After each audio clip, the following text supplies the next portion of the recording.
Hello everyone, this is Maheshpal, welcomes you all. ये सभी लोगों के लिए जो कि एक्चुअल में ग्रेजुएशन में है, और ग्रेजुएशन में सभी को पता है कि सेमेस्टर एग्ज़ाम्स शुरू होने वाले हैं।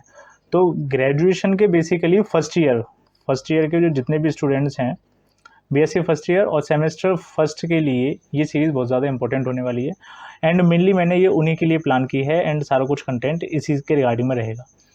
चीज़ें तो बहुत सारी हैं सीखने और समझने के लिए, बट जब मैंने इन चीज़ों को थोड़ा सा ऑब्जर्व किया तो मैंने देखा कि ये जो प्लाज्मा मेम्ब्रेन या इस तरीके के और भी टॉपिक्स फर्दर आगे भी आते रहेंगे। एंड आज की जो क्लास रहेगी, आज की क्लास में हम लोग प्लाज्मा मेम्ब्रेन को टारगेट करेंगे, और थीम कुछ इस तरीके से रहेगी कि पहले मैं आपको प्लाज्मा मेम्ब्रेन के बारे में जनरल कैरेक्टरिस्टिक्स और इसके बाकी के फीचर्स एंड सिग्निफिकेंसेस बताऊंगा, एंड देन उसके बाद में इसके क्वेश्चंस को आगे देखेंगे। तो जैसा कि आप सभी को पता है कि प्लाज्मा मेम्ब्रेन, बहुत शॉर्ट में सारी की सारी चीज़ों को करेंगे, just it's a revision class. Plasma membrane जैसे कि आप सभी को पता है कि it's an outermost living structure of any type of cell, whether it is a prokaryotic और द यूकैरियोटिक सेल। आपके पास में चाहे जिस भी तरीके का हो, जो outermost in the sense the living structure, outermost living structure is the cell membrane, और it is also known as the plasma membrane. सभी के पास में होता है। वो अलग बात है कि किसी के पास में इसके भी ऊपर में एक और कोटिंग होती है जिसको कि सेल वॉल का नाम दिया जाता है। That is a completely different thing. सीखने वाली चीज़ यहाँ पर ये होती है कि जो प्लाज्मा मेम्ब्रेन है, प्लाज्मा मेम्ब्रेन किस तरीके से है, इसकी डिस्कवरी किसने करी थी, एंड इसका जो एक्चुअल स्ट्रक्चर है वो किस तरीके से होता है। तो इस चीज़ को थोड़ा सा समझिए कि plasma membrane is actually a trilaminar structure. Plasma membrane is a trilaminar structure. Trilaminar का मतलब क्या होता है कि 3 लेयर देखने को मिलेंगी। ट्राइलेमिनर स्ट्रक्चर जिसमें क्या है कि 2 लेयर्स तो लिपिड की होती हैं and a single layer of protein, one proteinaceous layer. Lipid की जो लेयर होती है, लिपिड्स यूजुअली बनते किसके हैं? लिपिड यहाँ पर बनते हैं मेजरली फॉस्फोलिपिड्स। ओके, फॉस्फोलिपिड्स का मेजर कंस्टिट्यूशन होता है। जितनी भी चीज़ें हैं सारे के सारे डायरेक्ट क्वेश्चंस हैं, ये समझिए। फॉस्फोलिपिड्स किस तरीके से बना कि फॉस्फेट ग्रुप रहा, फॉस्फेट ग्रुप प्लस इसके साथ में एक लिपिड अटैच जब हो जाता है, then they form the phospholipid structure. साथ के साथ में ये जो लिपिड वाला स्ट्रक्चर होता है, इट्स अ एम्फीबोलिक स्ट्रक्चर। ये पॉइंट बड़े ही इंपॉर्टेंट हैं। क्या बताया कि ये जो लिपिड्स होते हैं, lipids are amphibolic, amphibolic in nature, या एम्फीपैथिक भी कह सकते हैं। एम्फीबोलिक या एम्फीपैथिक में 2 वर्ड हैं, one is the amphi and one is the bolic या पैथिक। एम्फी मतलब होता है डुअल, डुअल माने दोहरी। किस तरीके से कि one which consist of the characteristic of hydrophilic as well as the hydrophobic nature, right. Hydrophilic और हाइड्रोफोबिक नेचर जिनके पास में होता है उनको एम्फीपैथिक या एम्फीबोलिक नेचर बोला जाता है। एंड लिपिड्स जो होते हैं, lipids are of this type of, lipid consist of this type of nature. Lipids का अगर आप स्ट्रक्चर देखते हैं तो लिपिड में क्या होता है, ये लिपिड का एक सिंपल सा स्ट्रक्चर होता है जिसमें this one is the polar head, while here this side is the non-polar tail, and the constitution of lipid is taken place in such a manner कि बाहर में आप जरा इस चीज़ को थोड़ा सा समझने की कोशिश कीजिए कि जैसे कि मान के चलते हैं this is the cell membrane, right. Cell membrane है, सेल मेम्ब्रेन के बाहर में भी जिसको ECF कहते हैं, ECF is also liquid in nature. यहाँ पर ECF भी लिक्विड में होगा और यहाँ सेल के अंदर का जो कंटेंट होगा वो भी लिक्विड में होगा। तो जाहिर सी बात है, अगर सेल की जो मेम्ब्रेन है ये लिपिड नेचर की होती है या फिर ये हाइड्रोफोबिक नेचर की होती है, तो ये दोनों ही मीडियम से कट जाएगी। लेकिन इसको दोनों ही मीडियम से एक्सचेंज, मटेरियल एक्सचेंज कंटिन्यूसली करना है। इसके लिए इसका कंटेंट इस तरीके से हो या मॉलिक्यूल्स का अरेंजमेंट इस तरीके से होना चाहिए कि ये दोनों ही मॉलिक्यूल मीडियम के साथ में इंटरेक्शन करके रहे। मोरोवर चीज़ें कुछ इस तरीके से रहती हैं कि पोलर हेड बाहर की तरफ और जो नॉन पोलर टेल है वो अंदर की तरफ अरेंज रहते हैं। मैं अगर थोड़ा सा एक व्यू में चीज़ों को समझाऊं तो कुछ इस तरीके से रहेगा। ये बिकॉज लिपिड की 2 लेयर होती हैं, ये पोलर हेड बाहर एंड नॉन पोलर टेल अंदर की तरफ। सिमिलरली दूसरी वाली लेयर में भी इसी तरीके से चीज़ होती हैं, पोलर हेड बाहर की तरफ और नॉन पोलर टेल अंदर की तरफ। Got it? Along with the lipid, plasma membrane also consists of protein. Protein mainly of 2 types, integral proteins and the intrinsic and the extrinsic proteins, है ना। प्रोटीन यहाँ पर बीच बीच में मॉलिक्यूल्स लगे हुए रहते हैं इस तरीके से, जैसे कि ये है, जैसे कि ये है। मटेरियल का एक्सचेंज कराने में, चीज़ों को ट्रांसपोर्टेशन कराने में, फैसिलिटी डिफ्यूजन टाइप कराने में, इन सब चीज़ों में प्रोटीन का रोल देखने के लिए मिलता है। Along with this plasma membrane also consist of carbohydrates, okay, plasma membrane के पास में मेजरली 3 तरीके की चीज़ें कौन कौन सी हो गई कि लिपिड होता है, प्रोटीन होता है और तीसरी चीज़ क्या निकल करके आती है इनके पास में, कार्ब्स होते हैं या कार्बोहाइड्रेट होते हैं। Just carbohydrate. कार्बोहाइड्रेट जो होते हैं, कार्बोहाइड्रेट किस तरीके से होते हैं, जरा इस चीज़ को समझिए। कार्बोहाइड्रेट के लिए वर्ड जो हम यूज़ करते हैं वो हम यूज़ करते हैं ग्लाइको। ओके, अगर ये ग्लाइकोलिपिड्स के साथ में जुड़ता है then they form the glycolipid. अगर ये ग्लाइकोप्रोटीन के साथ में जुड़ता है then they form the glycoprotein. और ये जो ग्लाइकोलिपिड और या ग्लाइकोप्रोटीन होते हैं, these are actually responsible for the identification of cell just like the antigen and antibodies, because these are also the glycoproteinaceous molecules. Okay, ये सारी की सारी मैंने जनरल बातें आपको इसके बारे में बताई हैं। अब थोड़ा सा देख लेते हैं इसका एक्चुअल स्ट्रक्चर किस तरीके से होता है। ये देखिए, just a minute, this is the structure of plasma membrane.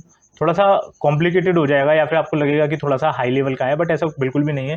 जितनी भी चीज़ें बताई हैं वो सारी की सारी चीज़ें यहाँ पर मेंशन हो रखी हैं। जस्ट चीज़ें क्या चाहिए कि उन चीज़ों को आइडेंटिफाई कर सकें, राइट।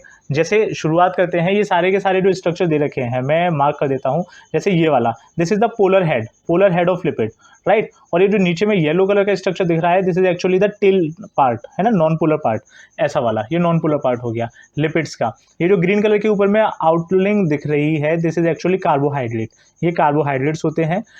एंड यहाँ पर देखिए, कार्बोहाइड्रेट के मैंने फॉर्म बताए, whether they are the glycolipids और द ग्लाइकोप्रोटीन्स। ग्लाइकोलिपिड्स यहाँ पर रिप्रेजेंट हो रहे हैं, राइट। यहाँ पर प्रोटीन्स आपको बताया, प्रोटीन दो तरीके के हुए कि इंट्रिंसिक प्रोटीन है और एक्सट्रिंसिक प्रोटीन है। बाहर के सरफेस पर जो मौजूद हैं, these are the extrinsic proteins और द पेरिफेरल प्रोटीन्स, ये रहे पेरिफेरल प्रोटीन्स यहाँ पर, right. These are the peripheral proteins. Further जो बीच में धसे हुए रहते हैं, एम्बेडेड रहते हैं, they are known as the integral proteins which help in the transportation of substances across the plasma membrane, and these are integral proteins, INT, है ना। These are also integral proteins, यहाँ भी ये इंटीग्रल ही दिखाए हुए हैं, जो कि क्या है, बीच में एम्बेडेड है, right. Further along with all this, जो सेल मेम्ब्रेन है, सेल मेम्ब्रेन के अंदर में भी सेलुलर स्ट्रक्चर प्रोवाइड करने के लिए या एक रिजिड सपोर्ट प्रोवाइड करने के लिए क्या होते हैं, साइटोस्केलेटन्स होते हैं।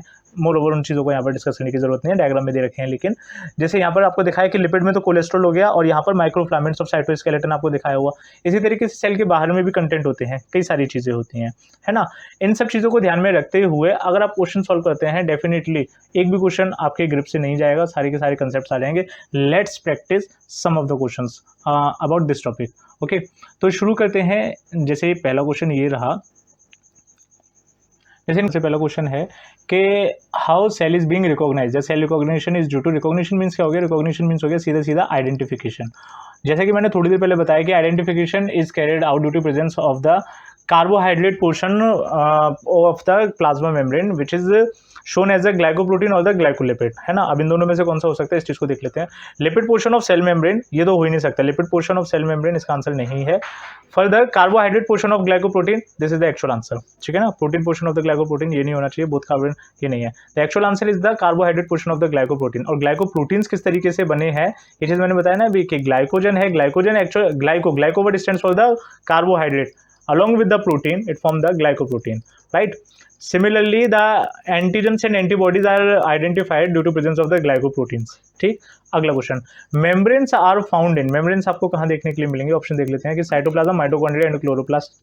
Cytoplasm, nuclei and starch grains, chromosome, nuclei and mitochondria, chromosomes, chloroplast and starch grain. The actual answer is the option A, where the mitochondria, chloroplast and cytoplasm both consist the membranes or membrane bound organelles. Mitochondria is actually mitochondria and chloroplast both are the prokaryotic cell within the eukaryotic cells, and the cytoplasm also consists of various type of single membranous structures, ठीक है। Further अगले question की तरफ आते हैं। अगला question जैसे यहाँ ये दे रखा है कि the main function of plasma membrane is to, plasma membrane का एक्चुअल फंक्शन क्या हो जाएगा। देखिए एमसीक्यू क्वेश्चन की सबसे अच्छी बात ये होती है नेगेटिव अप्रोच। आप ऑप्शंस पढ़ करके ऑप्शंस को एलिमिनेट कर सकते हैं इजीली, और ऑप्शन एलिमिनेट हो गया तो बचे हुए ऑप्शन में से आप आंसर छांट सकते हैं। जैसे मेन प्लाज्मा मेम्ब्रेन का मेन फंक्शन क्या हो सकता है, ऑप्शन जरा से रीड करते हैं कि कंट्रोल सेल मूवमेंट, पहला। दूसरा है control cellular activities, maintain the cell shape and size, regulate the flow of material into and outside of the cell. Among these options, option D is most appropriate. Okay. As control cell movement और भी चीज़ों से control किया जाता है। Cellular activities plasma membrane से नहीं, अंदर में मौजूद एंजाइम से कंट्रोल होती है। Cell shape and size, cell shape और साइज को मेंटेन करने का काम प्लाज्मा मेम्ब्रेन का नहीं, साइटोस्केलेटन का होता है। Hence option D is the correct one. अगले क्वेश्चन की तरफ चलते हैं। अगला क्वेश्चन क्या है, जैसे यहाँ कुछ क्वेश्चन दिखाए हुए हैं कि most abundant lipid of the cell membrane is, अभी अगर थोड़ी देर पहले आप इस चीज को रिवाइंड करके देखें तो मैंने बताया कि इसका सही आंसर क्या होता है, फॉस्फोलिपिड्स। करेक्ट, एक ही बार में। Which of the following are unit membranes, इनमें से यूनिट मेम्ब्रेन्स कौन कौन सी हैं? देखिए, endoplasmic reticulum is also unit membrane, Golgi membrane is also unit membrane. ये दो ऑप्शन एक साथ में है, तो इसका जाहिर सा आंसर है कि इसका आंसर ऑल ऑफ दीज हो सकता है। प्लाज्मा मेम्ब्रेन एक्चुअल में अगर मोस्ट प्रोबेबल इस चीज को देखा जाए तो प्लाज्मा मेम्ब्रेन क्या होता है, डुअल मेम्ब्रेन स्ट्रक्चर होता है, जिसमें कि बीच के स्पेस को पेरीप्लाज्मिक स्पेस भी कहा जाता है, लेकिन यहाँ पर उसको सिंगल मेम्ब्रेन की तरह ट्रीट किया है एज पर द क्वेश्चन। माइक्रोविलाइज जो होते हैं, microvilli are the brush border appearance, means इस तरीके से जैसे कि विलाई है, these villi are the finger like projection which are present. So move to the other question, जो कि यहाँ पर आपको दे रखा है कि the main function of plasma membrane is to. Plasma के बारे में बात करते हैं। माइक्रोविलाई क्या होता है, थोड़ा सा समझिए कि इंटेस्टाइन के अंदर में एपिथेलियम लेयर्स की आउटग्रोथ होती है and they form a finger like projection which are known as the villi. Over the surface of the villi brush border like appearance also has been seen that increases the surface area for the absorption, right? And these hair like structures are known as the microvilli. Okay, microvilli ये होता है। Now question पर आते हैं कि microvilli are ये बनते कैसे हैं। ये बनते हैं जैसे ऑप्शन दे रखे हैं, outfolds of the cell membrane, infolds of the cell membrane, both A and B, none of this. तो इस तरह के क्वेश्चन बड़े इजी रहते हैं। They are actually found by the outfolds of the cell membrane. Further, integral proteins of plasmalemma occurs in. Integral proteins क्या बताए थे? प्रोटीन्स दो तरीके के बताए थे, एक्सट्रिंसिक प्रोटीन और इंट्रिंसिक प्रोटीन। एक्सट्रिंसिक प्रोटीन जो होते हैं आउटर सरफेस पर होते हैं, और इंटीग्रल प्रोटीन जो होते हैं, integral proteins are actually embedded inside the plasma membrane. जैसे कि यहाँ पास वाले डायग्राम में भी आपको देखने को मिला है, यहाँ पर मैंने INT लिख रखा है। These are actually integral proteins, right, which are embedded inside the phospholipid matrix. Option अगर देखा जाए, on the outer surface, on the inner surface, both A and B. The correct answer is option C. Enzyme facilitating transport across cell membrane, cell membrane से चीज़ों का transportation जो होता है किस एंजाइम की हेल्प से होता है, जरा देखें तो लाइगेज, लाइपेज, एंडोन्यूक्लियस और परमेज। द करेक्ट आंसर इज परमेज, परमेज होता है। बाकी एंजाइम्स को समझिए। लाइगेज, लाइगेज का काम क्या होता है? लाइगेज का काम होता है चिपकाने का। जैसे कि एग्जांपल के तौर पर आपने सुना होगा DNA ligase, Okazaki fragments are being attached with the help of DNA ligase, चिपकाए जाते हैं।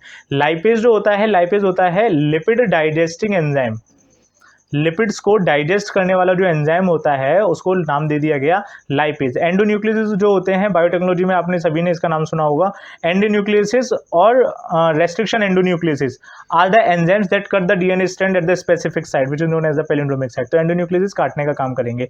अलाउ कौन करेगा? Permease. Permease name is assigned as per the function that allows that permeability बढ़ाता है, जो क्या कर सके, जो अलाउ करे, परमिशन दे, and hence it is name as the परमिएज।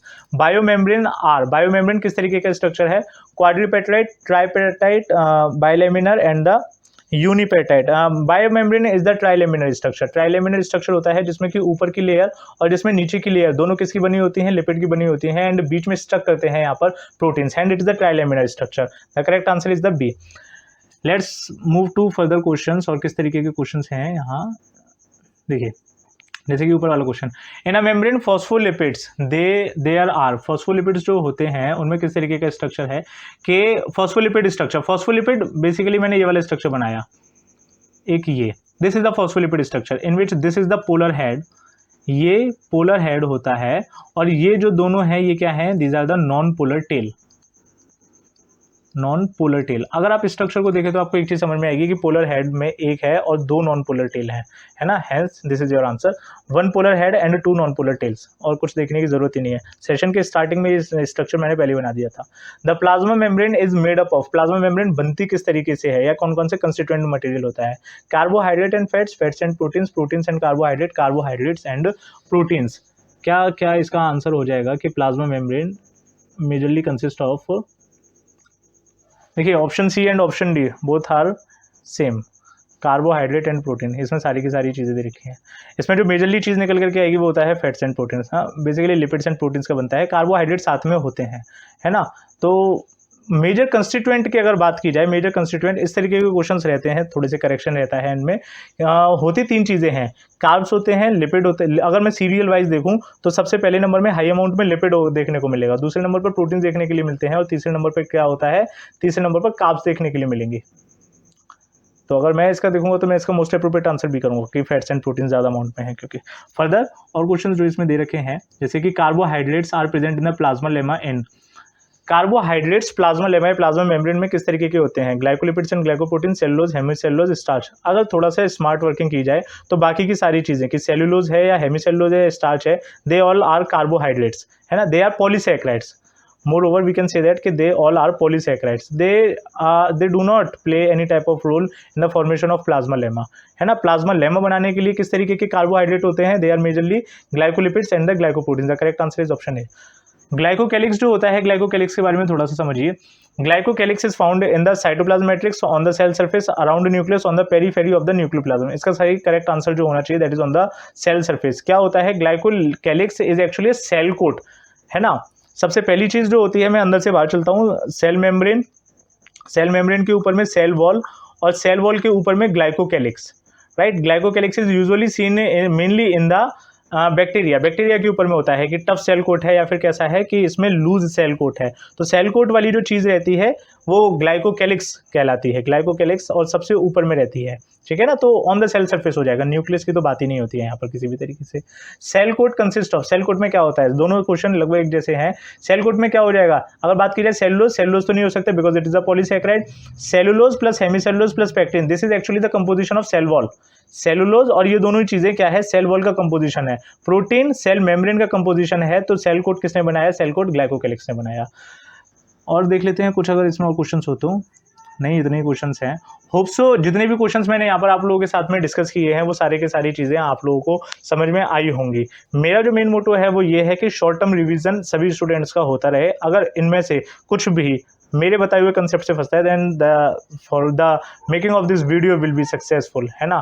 The major portion जो है यहाँ पर मैंने कवर करने की कोशिश की है कि मैं स्ट्रक्चर ऑफ प्रोटीन, इसका प्लाज्मा मेम्ब्रेन की चीज़ें आप लोगों के साथ में डिस्कस करूँ। Hope you enjoy the session. Hope you like the content. If you feel it helpful, please share it with your friends and your further mates too, है ना। इसी तरीके के और कंटेंट के साथ में मैं आपके साथ में मिलता रहूँगा। Thanks for watching. See you later.